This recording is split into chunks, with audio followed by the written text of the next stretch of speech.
샬롬, 우리에게 2월 19일의 하루를 선물로 허락하여 주신 하나님을 찬양합니다.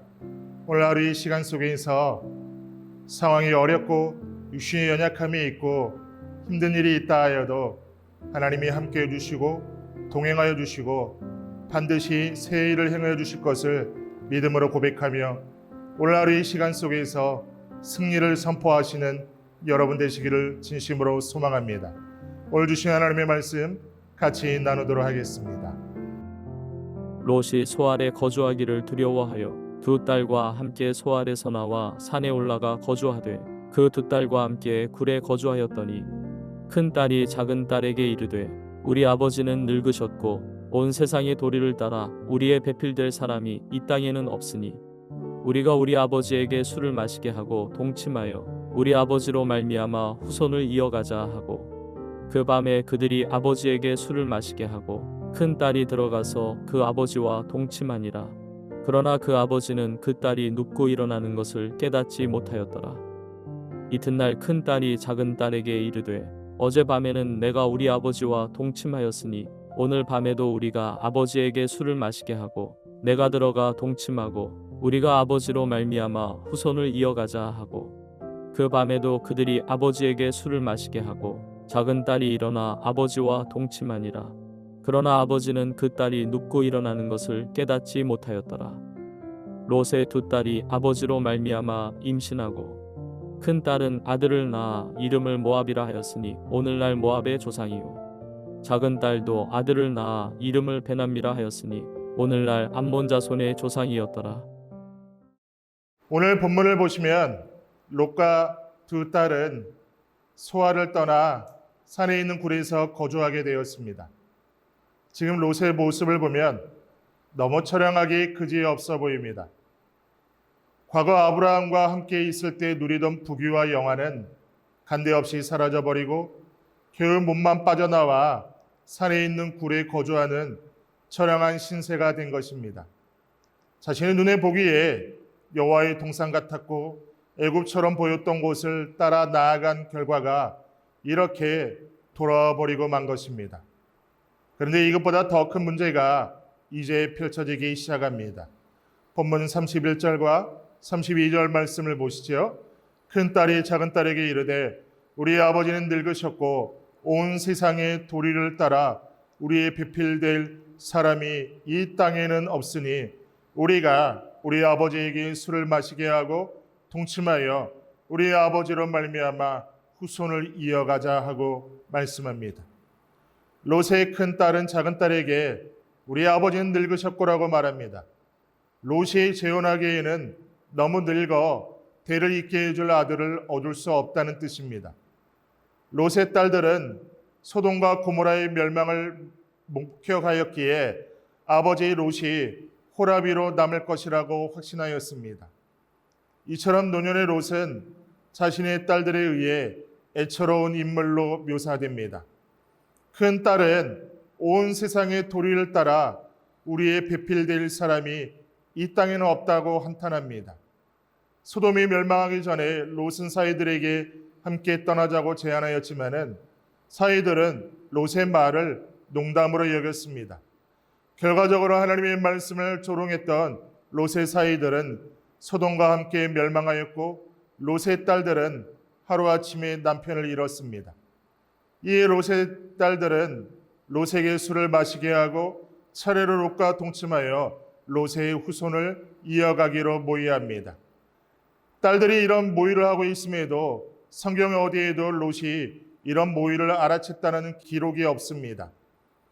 오히려 이틀에 걸쳐 주도 면밀하게 이루어진 이 딸들의 동침 후에도 롯은 자신에게 어떤 일이 있었는지도 깨닫지 못했습니다.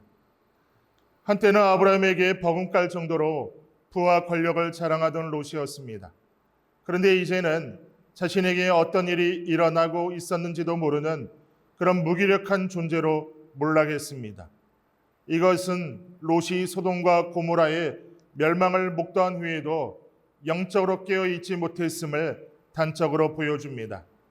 롯은 멸시와 환난과 어려움이 미칠 때에 하나님의 말씀을 완전히 잊어버렸습니다. 그리고 더욱 깊은 죄의 수렁으로 빠져버린 것입니다.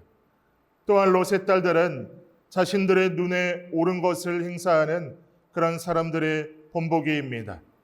그리고 하나님 대신에 세상의 방법을 따르며 하나님의 말씀보다 자기의 생각을 우선시하였던 소돔과 고모라 시대의 비극을 보여준 단적인 예라고 볼 수 있습니다. 두 딸의 부정한 계획은 결국 성공합니다. 그리고 둘 다 임신을 하였습니다. 그리고 각각 출산하였습니다. 큰 딸은 아들을 낳고 아버지로부터라는 뜻을 가진 모압이라고 그렇게 이름을 부릅니다. 그에게서 모압 족속이 시작되었습니다. 작은 딸도 아들을 낳고 나의 친족의 아들이란 뜻을 가진 베남미라고 이름을 부릅니다. 베남미에게서 암몬 족속이 시작되었습니다. 모압과 암몬 족속이 이렇게 시작되었기에 유대인들은 이 두 족속을 유난히 더 멸시했습니다. 하나님께서는 이 두 족속이 광야에서 이스라엘을 회방하였기에 미워하셨습니다. 이스라엘을 괴롭게 하는 두 민족이 아브라함의 조카인 롯에서 비롯된 것임을 밝히며 창세기 19장이 끝을 맺습니다. 오늘 영상을 함께 하시는 성도 여러분, 롯은 포기할 것을 포기하지 못하고 생떼를 부리다가 뒤늦게 산에 올랐습니다. 그리고 무기력한 존재로 노년을 보내게 됩니다. 롯의 아내는 자신이 남겨놓고 떠나야 했던 것에 미련을 두면서 망설이다가 목숨을 잃었습니다. 롯의 두 딸은 자신들의 눈에 옳은 대로 세상의 방법을 따라 행하며 이스라엘을 괴롭게 하는 두 민족의 어머니가 되었습니다.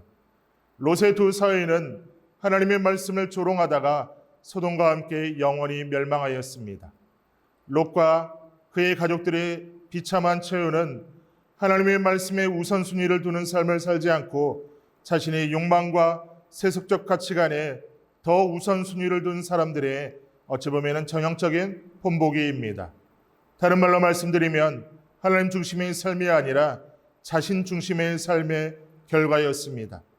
자신 눈에 보기 좋은 대로 선택하고 눈에 보이는 이득을 따라 죄악 가운데로 들어가고 그 가운데에서 떠날 줄 모르는 그의 삶은 결국 치욕스러운 이름들만 남긴 채 사라지고 만 것입니다. 사랑하는 성도 여러분, 신앙생활을 한다고는 하지만은 주님의 뜻과는 전혀 상관없는 세상적 가치에 치우쳐서 세상적 가치 중심으로 생각하고 결정하는 일들이 얼마든지 있을 수 있다라는 것입니다. 그것이 어느 정도는 좋은 결과를 내는 것 같고 좋아 보일 수도 있습니다. 그러나 그 결과까지 정말 좋을까요? 우리가 진정한 그리스도인으로서 성도로서 2025년의 시간 속에서 신앙생활을 한다면 우리는 언제든 예수님 뜻 중심으로 살아야 할 줄로 믿습니다. 모든 상황 속에서 내 생각으로 판단하고 결론 내리는 것이 아니라 이 상황 속에서 예수님이라면 어떻게 하실까?